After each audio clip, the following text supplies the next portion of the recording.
कुछ कहानियां सिर्फ शब्दों में नहीं आंखों में लिखी जाती हैं और कुछ फैसले दिल नहीं ज़मीर करता है। ये कहानी है एक ऐसी लड़की की जो कभी चुप थी, लेकिन जब उसकी चुप्पी की कीमत उसकी इज्जत बन गई तो उसने आवाज उठाई, सिर्फ अपने लिए नहीं बल्कि उन सबके लिए जो बस जी तो रहे हैं लेकिन बोल नहीं पा रहे। लेकिन क्या सिर्फ आवाज उठाना ही काफी है जब रास्ता अंधेरे से भरा हो और हर मुस्कान के पीछे छुपा हो एक दर्द, एक राज? तैयार हो जाइए एक ऐसी कहानी के लिए जो न सिर्फ आपका दिल छुएगी बल्कि आपकी सोच को भी बदल देगी। उत्तराखंड के एक छोटे से शहर धवलपुर में रहने वाली 21 साल की युवती आर्या अपने छोटे भाई अनय के जन्मदिन के लिए खास तैयारी कर रही थी। उसकी माँ ने कहा, आर्या तेरे भाई को इस बार कुछ अच्छा देना, तू जानती है न उसको कितना शौक है नए कपड़ों का। आर्या मुस्कुरा दी, हाँ माँ, आज शहर के सबसे बड़े बाजार जाऊंगी, कुछ खास लाकर दूंगी उसे। आर्या स्कूटी लेकर श्यामलाल क्लॉथ स्टोर पहुँचती है। ये दुकान पूरे शहर में मशहूर थी लेकिन अब इसका देखभाल करता था उसका मालिक 65 साल का श्यामलाल, जो अकेला और बेरुखी में जीता था। नमस्ते दादाजी, आर्या ने आदर से कहा। भाई के लिए टी शर्ट चाहिए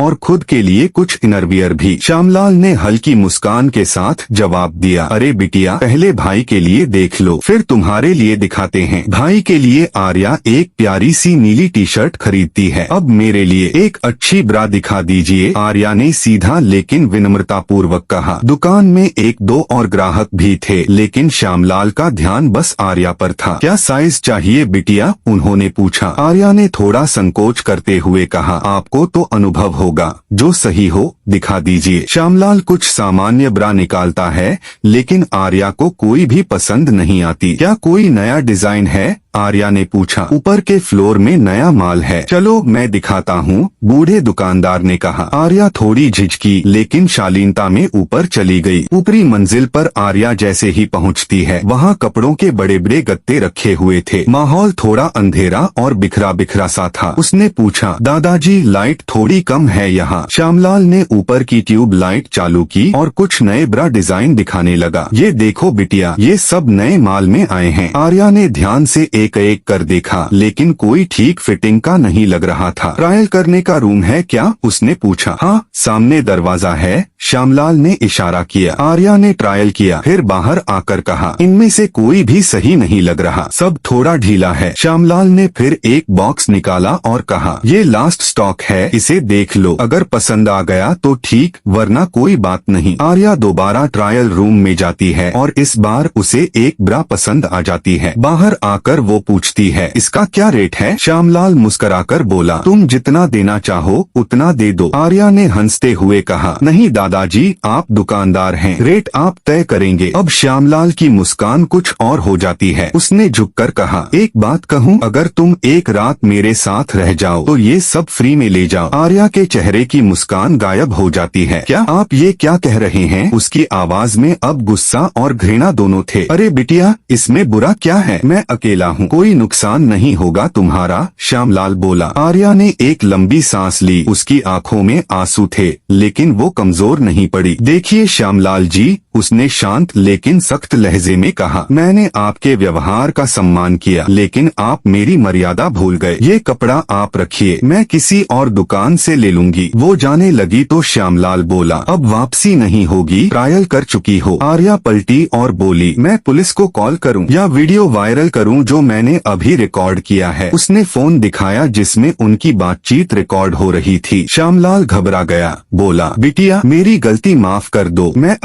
अकेलापन कोई बहाना नहीं होता बेशर्मी का। आर्या ने ठंडी आवाज में कहा और नीचे उतर आई। नीचे आकर उसने दुकान के बाहर खड़े दो युवकों से कहा, भाई ऊपर मत जाना, वहाँ पर कोई इज्जत से पेश नहीं आता। वो बिना पीछे देखे अपनी स्कूटी पर बैठी और अपने आत्मसम्मान के साथ घर की ओर चल पड़ी। आर्या स्कूटी पर बैठी थी लेकिन मन में बवंडर चल रहा था। क्या मुझे ये बात वहीं छोड़ देनी चाहिए या मुझे कुछ करना होगा ताकि कोई और लड़की इस तरह की शर्मिंदगी का शिकार न हो? घर पहुंचते ही माँ ने पूछा, देर क्यों हो गई बेटा? आर्या ने मुस्कुराकर कहा, थोड़ी खरीदारी में समय लग गया माँ। उस दिन अनय का जन्मदिन पूरे उत्साह और प्रेम से मनाया गया। आर्या ने उसे वो टी शर्ट दी जो उसने दूसरी दुकान से खरीदी थी। सब खुश थे सिवाय आर्या के। उसका मन किसी और ही विचार में उलझा था। रात को उसने मोबाइल उठाया, रिकॉर्डिंग को सुना, फिर फैसला किया अब ये नहीं छुपेगा। अगली सुबह आर्या सीधे सीधे स्थानीय महिला थाने पहुंची। मैम, मैं एक शिकायत दर्ज कराना चाहती हूँ, एसआई संध्या ने कहा। बोलिए बेटा, क्या हुआ? आर्या ने पूरी घटना विस्तार से बताई और मोबाइल रिकॉर्डिंग सौंप दी। संध्या जी ने गंभीर स्वर में कहा, तुमने बहुत हिम्मत दिखाई आर्या। ऐसे लोग समाज में छिपे भेड़िए होते हैं। हम पूरी कार्रवाई करेंगे। उस दिन दोपहर तक श्यामलाल की दुकान पर पुलिस पहुंच गई। पहले तो वह घबरा गया, फिर बहाने बनाने लगा, मगर जब पुलिस ने रिकॉर्डिंग सुनाई वह चुप हो गया। अगले दिन अखबारों और सोशल मीडिया में खबर चल पड़ी, धवलपुर में लड़की से अश्लील प्रस्ताव करने वाला बुजुर्ग दुकानदार गिरफ्तार। लोगों ने पहली बार देखा कि एक लड़की ने चुप रहने की बजाय सच का सामना किया। सप्ताह भर बाद आर्या को महिला संगठन की तरफ से सम्मान पत्र दिया गया। स्कूल और कॉलेजों में उसकी कहानी बताई जाने लगी कि कैसे एक साधारण लड़की ने साहस और समझदारी से समाज को आईना दिखाया। एक महिला पत्रकार ने आर्या से पूछा, क्या आपको डर नहीं लगा था? आर्या मुस्कुराई, डर तो हर इंसान को लगता है, लेकिन जब बात खुद की इज्जत और दूसरों की सुरक्षा की हो तब चुप रहना सबसे बड़ा अपराध होता है। मूल संदेश, मर्यादा लांघी है तो चुप मत रहिए। हिम्मत की एक आवाज कई जिंदगियां बचा सकती है।